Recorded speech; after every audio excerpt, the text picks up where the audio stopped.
Assalamualaikum warahmatullahi wabarakatuh. Waalaikumsalam warahmatullahi. Selamat pagi, masih semangat semua ya. Oke, dalam podcast yang cukup fenomenal ini, yaitu apa itu bisa? Bincang santai bersama dengan SMK 1 Pabilan.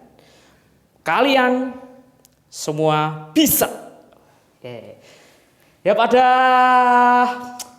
kali ini kita akan berbincang santai. Di samping saya ini sudah ada Pak Indra Latif. Bagaimana kabarnya Pak Indra? Alhamdulillah baik. Alhamdulillah baik Pak Indra. Ya, seperti ini ya, dengan cuacanya tiap hari hujan, kadang cuaca tidak bisa sekarang tidak menentu karena banyak sekali perubahan iklim yang sedang terjadi seperti itu. Oke. Untuk kali ini kita akan menyinggung Pak Indra. Tadi kan kita sudah menyinggung tentang hal yang tidak menentu. Nah, ini yang terjadi saat ini itu hal-hal isu-isu yang berkenaan dengan budaya dan agama ini. Budaya dan agama. Oke, pada podcast kita kali ini kita akan berbincang santai dengan tema moderasi dalam beragama dan budaya. Ya. Gimana Pak Indra? Menurut Anda ini mungkin seperti isu-isu banyaknya hal-hal yang terjadi fenomena-fenomena geger-gegeran hanya masalah beda agama. Geger-gegeran hanya masalah bertengkar, hanya masalah ya perbedaan prinsip atau perbedaan pandangan, bahkan budaya pun juga mempengaruhi ini seperti ini. Ya, terima kasih sebelumnya Pak Chandra. Sebenarnya gini, tujuan kita hidup di dunia itu kita harus jelas dulu. Dalam artian jelas itu kita pasti ada hidup itu namanya sebuah pilihan, ya, sebuah pilihan ya. Kita beragama, memiliki sebuah agama, keyakinan. Seperti itu kan kita pasti ada rasa sebuah kemantapan dalam menjalani sebuah kehidupan. Nah, di situ kita akan melihat bagaimana hidup kita itu nanti mau dibawa kemana. Ya, mau dibawa kemana hidup kita ini. Ya, nanti endingnya kalau kita sebagai Islam itu nanti kan pasti ada kelanjutannya, yaitu kehidupan selanjutnya, yaitu di akhirat nanti. Berarti dalam hidup itu kita harus punya yang namanya konsep dan esensi, tahu dulu ya. Ya, esensinya itu harus tahu. Nilai yang paling mendalam dalam sebuah agama itu kita harus tahu dulu. Tujuannya apa? Agar kita dalam beragama itu tidak terjerumus dalam sebuah kefanatikan. Ya. Apalagi kita itu di Indonesia tidak satu agama, tapi ada beberapa agama yang diakui oleh negara kita, yaitu Indonesia. Oke. Coba sebutkan. Bukan. Mungkin kalau kita kita dulu belajar PKN ya, pendidikan kewarganegaraan itu ya. Bhinneka Tunggal Ika, kan agama mungkin dari Sabang sampai Merauke. Itu pasti untuk agama pun juga berbeda keyakinan, ada yang Muslim. Mungkin ada teman-teman kita, saudara-saudara kita yang juga menganut agama lain seperti Kristen, Hindu, dan juga mungkin seperti Konghucu. Dan bahkan untuk budaya pun kita juga banyak etnis atau mungkin di Indonesia ini menjadi wadah dari semua budaya, multikultur. Nah, oh ya Pak Indra, ini ngobrol-ngobrol terkait dengan perbedaan. Nah, menurut Anda bagaimana konsep dan esensi antara agama dan budaya? Berarti kan kalau budaya kita masuk dulu sebelum kita masuk ke sebuah materi, saya terangkan tentang budaya terlebih dahulu ya. Budaya itu apa? Budaya itu kan hasil karya cipta karsa manusia ya. Di situ bahwasanya akan dihasilkan budaya itu lebih bisa nanti sebuah kesenian, bisa benda, bahkan bisa sebuah benda yang bersifat mempunyai nilai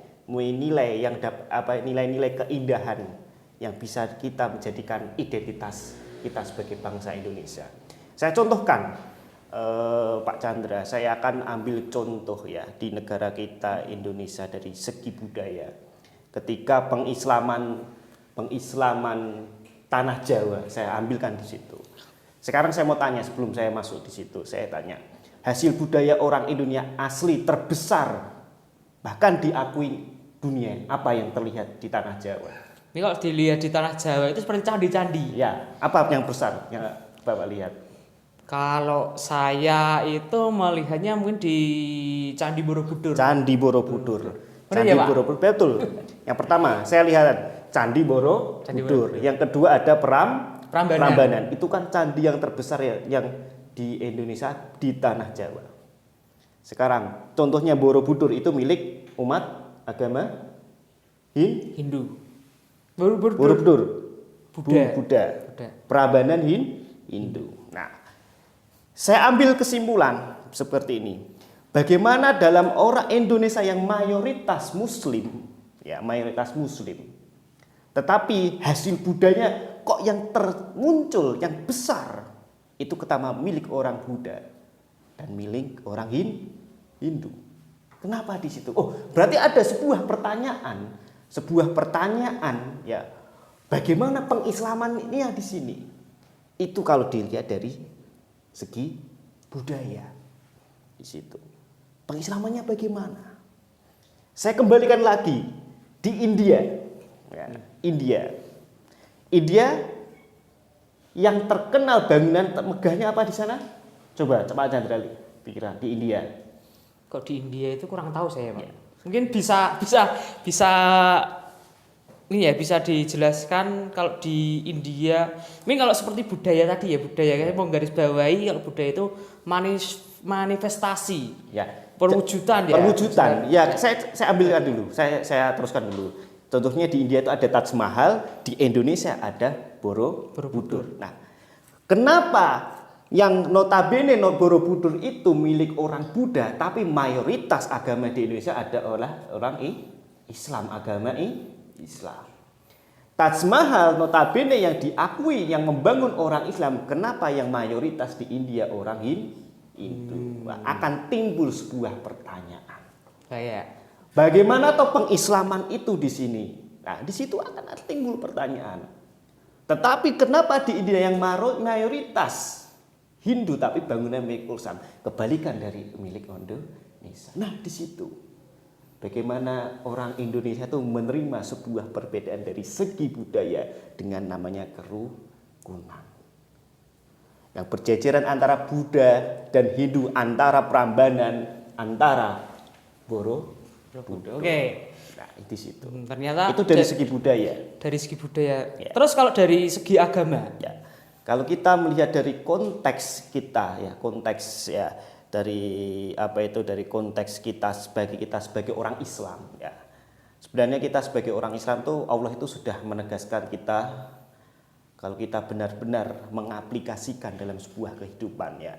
Al-Hujurat ayat 13 ya, yang artinya telah kuciptakan kau laki-laki dan perempuan dan selanjutnya berpasang-pasangan ya, berbangsa-bangsa dan bersuku-suku.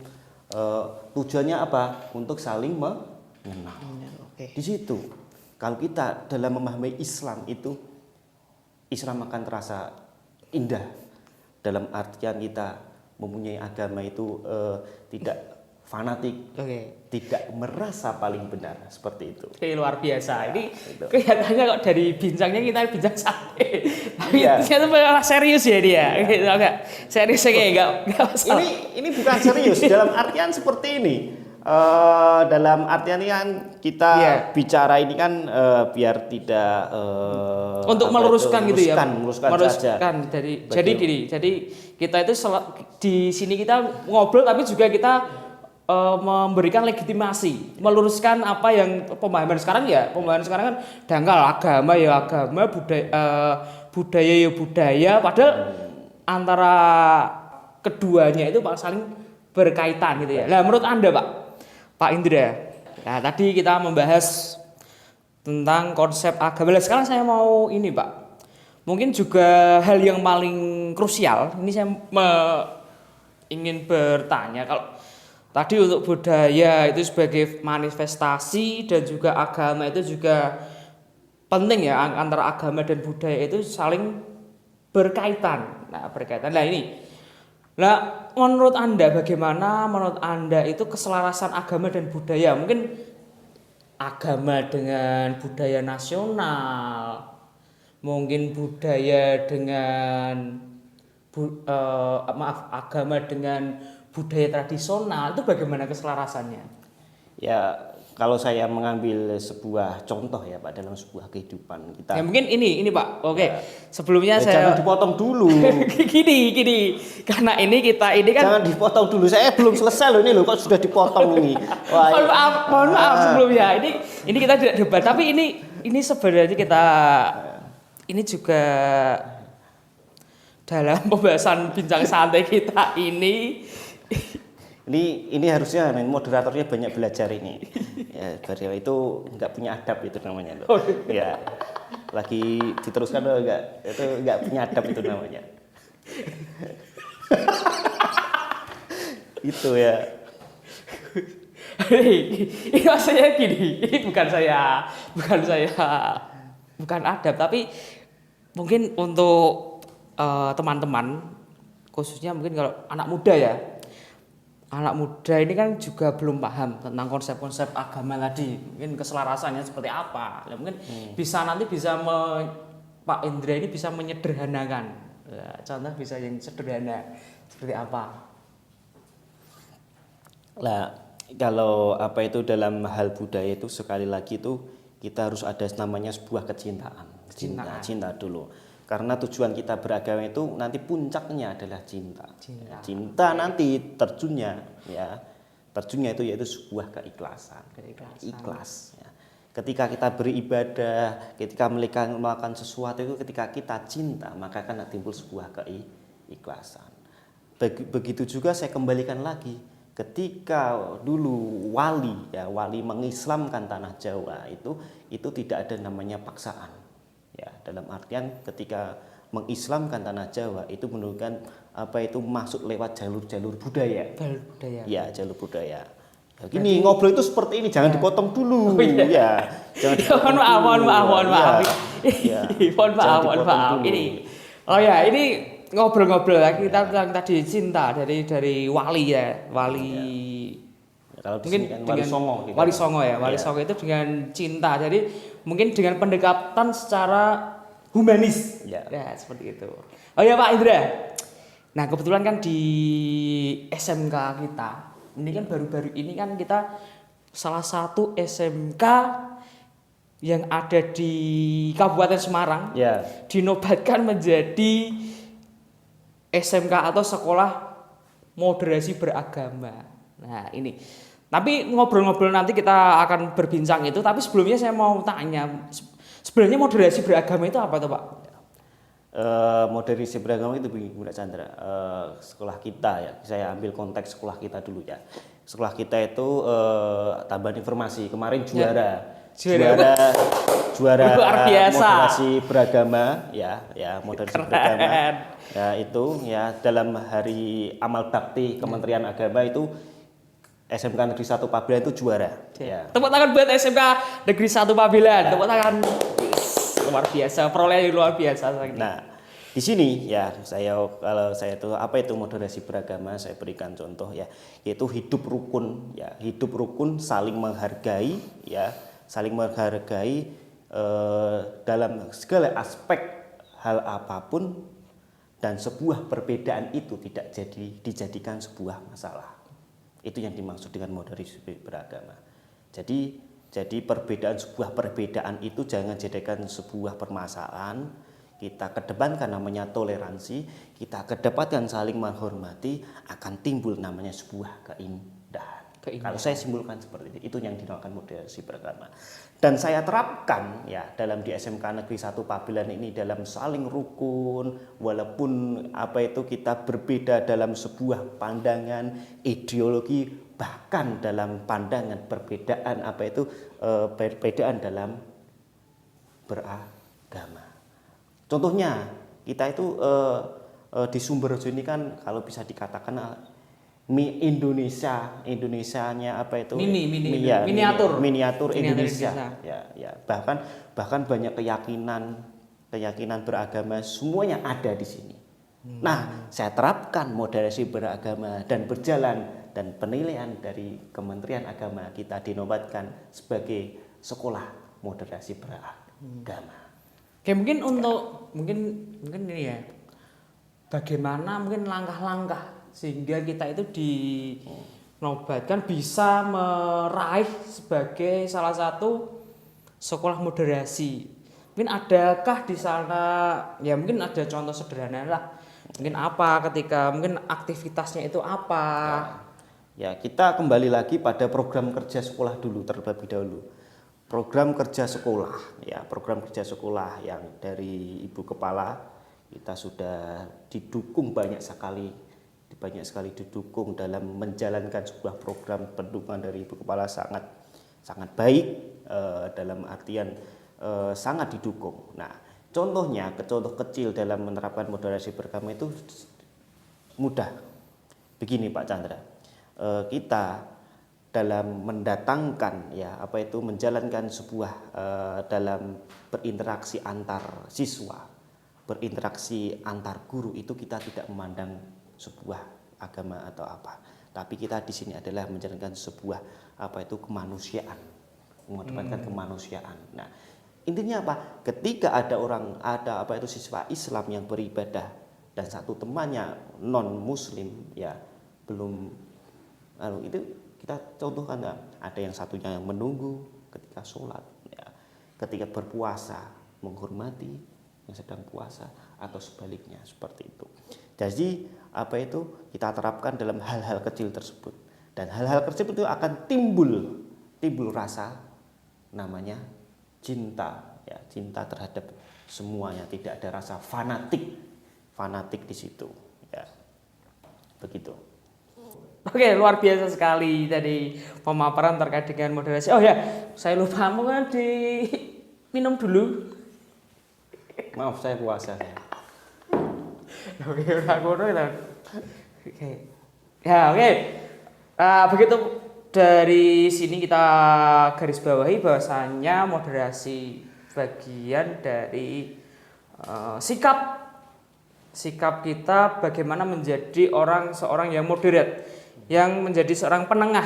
Nah, maka dari moderasi ini akan tercipta yang mana Islam rahmatan lil alamin. Oke, luar biasa. Terima kasih atas partisipasi dan pemaparannya, ilmunya semoga sangat bermanfaat. Untuk podcast Bisa Bincang Santai pada kali ini, terima kasih. Mohon undur diri. Sekian, wassalamualaikum warahmatullahi wabarakatuh. Waalaikumsalam warahmatullahi wabarakatuh.